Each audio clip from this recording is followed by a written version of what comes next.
22వ అధ్యాయం కంటిన్యూషన్ అండి. అవి మరలా మార్చదలిచినప్పుడు కాశీనాథుడే దర్జీవాణ్ణి పిలిచి కొత్తది తెమ్మనేవారు. అతడు తీసుకురాగానే అది ధరించి పాతది దునిలో పారేసి నమస్కరించేవారు. ఒక్కొక్కప్పుడు తమతో పాటు మరికొందరు భక్తులు కూడా కఫ్నీలు ఇచ్చేవారు. ఆయన కఫ్నీ మార్చటం మరీ ఆలస్యమై పాతది చిరిగిపోయేది. అప్పుడు తాత్య ఆయన దగ్గర చేరి దానిని చూచే మిష మీద ఆ చినుగురి నిండా పెద్దవి చేసేవాడు. ఆయన కొత్తది వేసుకునే బదులు మధ్యాహ్నం ఒంటరిగా ఉన్నప్పుడు ఒక ముళ్ళును సూదిగా చేసుకుని ఆ చిగురులన్నిటినీ మాసికలు వేసుకునేవారు. అలానే ఆయనకు బుద్ధి పుట్టినప్పుడు బాబా అనే మంగళి చేత తన తల నున్నగా గొరిగించుకొని మీసం కోసుగా కత్తిరించుకునేవారు. దర్జీవానికి మంగళవానికి కానీ చేతికొచ్చినంత పైకం ఇచ్చేవారు. అయితే అదెప్పుడు వారికి పనికి తగిన కిరాయి కంటే ఎంతో ఎక్కువ ఉండేది.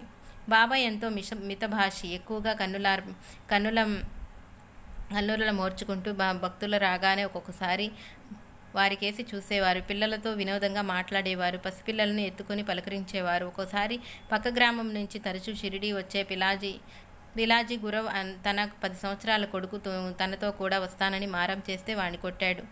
గురవ్ షిరిడీ చేరగానే బాబా కోపంగా ఆ చిన్న వెధవను కొడితే ఊరుకోను, వాడు నీతో కూడా వస్తే నీదేం పోతుంది, ఈసారి వాడిని కూడా తీసుకువస్తుండు అన్నారు. అప్పటి నుండి అతడు అలాగే చేసేవాడు. సుమారు 9 గంటల ప్రాంతంలో బాబా ఎడమ భుజానికి 4 మడతలు వేసిన గుడ్డను జోలిగా కట్టుకొని కుడి చేతిలో రేగు డబ్బా తీసుకొని నిత్యము ఆ 5 ఇళ్ల వద్ద మాత్రమే భిక్ష తీసుకునేవారు. ద్రవహారాలు డబ్బాలోను, రొట్టెలు వంటివి ఘనపదార్థాలు జోలిలోను వేయించుకొని 5 ఇళ్లలో బాయిజాబాయి ఇల్లు ఒకటి. బాబా కేకవేయగానే ఆ తల్లి పనులన్నీ ఆపివేసి ఆయనను ఆహ్వానించి ఆయన ఎదుటనే కూర్చునేది. అప్పుడు 7-8 సంవత్సరాల వయసు గల ఆమె కొడుకు తాత్యాత ఆయన భుజాలపైన ఎక్కడమో ఆయన వడిలో పొరలటమో చేసేవాడు. ఆమె అతనిని కసిరినా ఆమె ముఖంలో ఏమాత్రం చికాకు వ్యక్తమైనా బాబా ఎందుకమ్మా వాడిని కోప్పడతావు, ఇది వాడి ఇష్టం వచ్చినట్లు చేయనీవు అనేవారు. ఇలా భిక్ష తీసుకొని మసీదు చేరగానే బాబా ఒక రొట్టె కొద్దిగా అన్నము దునికి హారతిగా వేసి మిగిలినవన్నీ ఒక మట్టి బొచ్చెలో మూత పెట్టకుండా ఉంచేవారు. మొదటి రోజుల్లో కుక్కలు, పిల్లులు, బిచ్చగాళ్ళు, సేవకులు దాని నుండి తమకు కావలసినంత తీసుకునేవారు. ఆయన ఏ ప్రాణిని అసహించుకొని వెళ్ళగొట్టేవారు కాదు.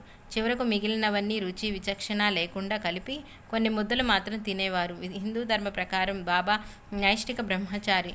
అందుకే తమ గురువు దేహంతో ఉన్నంతకాలం వారి చెంతనే ఉండి సేవ చేశారు.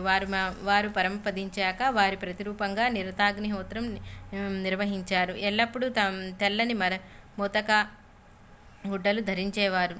లెండికి వెళ్ళేటప్పుడు తప్ప మరెప్పుడు పాదరక్షలు వేసుకునేవారు కాదు. పగలెన్నడూ వార్చక గోడకు కూడా జానెడు దూరంలో కూర్చునేవారు. పండ్లు తోముకోకుండా నీళ్లు మాత్రం పుక్కిలించేవారు.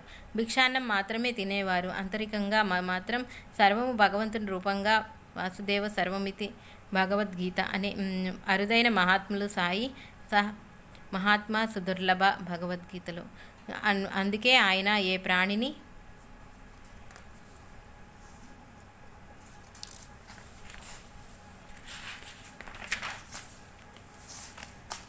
అసహించుకోలేదు. ఆయన ఆదర్శ భిక్షువు. ఎవరిని భిక్ష కోసం పీడించలేదు. బాబా షిరిడీ చేరిన 2 సంవత్సరాలకు ఆ ప్రాంతంలో కరువు వచ్చింది. అప్పుడు ధనికులైన నందు, తాత్య ఇంట్ల వద్ద మాత్రమే ఒక్కొక్క ఇంటి నుండి సగం రొట్టె మాత్రమే తీసుకునేవారు సాయి. భిక్షకు వెళ్ళి వచ్చాక 9 గంటల ప్రాంతంలో బాబా పాదరక్షలు ధరించి లెండికి వెళ్ళి వచ్చేవారు. భక్తులు దారి పొడుగునా ఆయనకు గొడుగు పట్టేవారు. ఆయన అప్పుడు తీసిన ఫోటోలలో ఆయనకు ఎడమవైపున భోటి, కుడివైపున నిమోర్కర్ గొడుగు పట్టుకొని బాగోజీ ఉన్నారు. వీరందరినీ లెండి తోపు బయట విడిచి అబ్దుల్లాతో కలిసి లెండిలో కొంతసేపు గడిపి వచ్చేవారు. సుమారు 10:30 గంటల ప్రాంతంలో ఆయన మసీదు చేరాక గాయకులు, నర్త కీర్తనకులు, గారడీవారు ఆయన ముందు తమ కళలను ప్రదర్శించేవారు. లేకుంటే మధ్యాహ్నం దాకా ఆయన భక్తులతో మాట్లాడుతూ ఎన్నెన్నో కథలు చెప్పేవారు. ఒకరోజు భక్తులు ఆయనను పూజిస్తుండగా నానావల్లి వచ్చి ఆసనం మీద నేనే కూర్చోవాలి అని గద్దించాడు. సాయి ఎంతో నిర్లిప్తంగా లేచాడు. ఆ స్థానంలో అతడు కూర్చొని మరుక్షణమే లేచి బాబాకు నమస్కరించి వెళ్ళిపోయాడు. మరొకప్పుడు హరిద్వార్ భువా అనే సాధువు రోజు మసీదులో ఒక చోట కూర్చునేవారు. ఒకరోజు చిన్నపిల్ల ముందుగా వచ్చి అక్కడ కూర్చున్నది. ఆ సాధువు ఆ పాపను కసిరి అక్కడి నుండి లేపేసి అక్కడ కూర్చునేవారు. వెంటనే బాబా ఉగ్రులై మసీదు నుండి అందరినీ వెళ్ళగొట్టేవారు. కొద్దిసేపట్లో ఆ సాధువు మళ్ళీ అక్కడ కూర్చుండబోతే సాయి అతన్ని మరలా వెళ్ళగొట్టేవాడు. సృష్టిలో సర్వానికి యజమాని భగవంతుడే. అయితే రోజు కొద్దిసేపు కూర్చున్నంత మాత్రాన ఏ ప్రదేశమైనా ఆ సాధువుది కానీ లేక తమది కానీ ఎలా అవుతుందని పై రెండు సందర్భాల్లో బాబా భావం. కొందరు భక్తులు తమ భోజనంలో మొదట కొంత బాబాకు అర్పించేవారు. అయినా అందులో కొంచెం భక్తులకు పంచి పళ్ళెంలో కొంచెం ఉంచి తిరిగి ఇచ్చేవారు.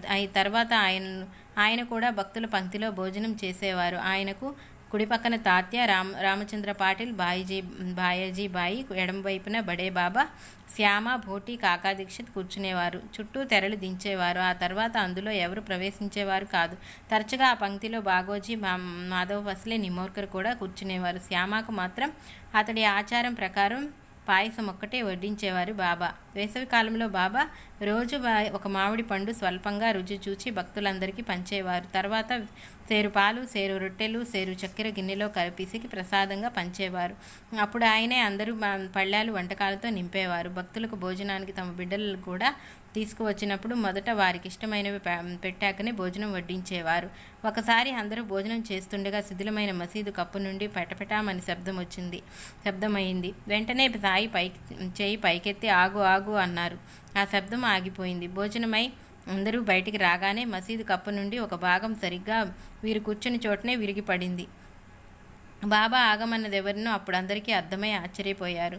భోజనాలయ్యాక సగునమేరు నాయక్ మసీదు శుభ్రం చేసి సాయి యథాస్థానంలో కూర్చున్నాక ఆయనకు తాంబూలము, తర్వాత గ్లాసులు మంచినీళ్లు, ₹2 దక్షిణ ఇచ్చేవాడు. అప్పుడు సాయి కొంతసేపు ఏకాంతంగా గడిపేవారు. మధ్యాహ్నం 2:30 గంటల ప్రాంతంలో భక్తులు మరలా మసీదు చేరేవారు.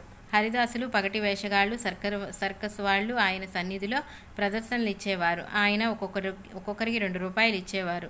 లక్ష్మణ్, బాలాషింపి వంటి యువకులు కొందరు ఆ కానుకలతో కొంత భాగం కాజేసేవారు. అయినా సాయి వాళ్ళని ఏమీ అనేవారు కాదు.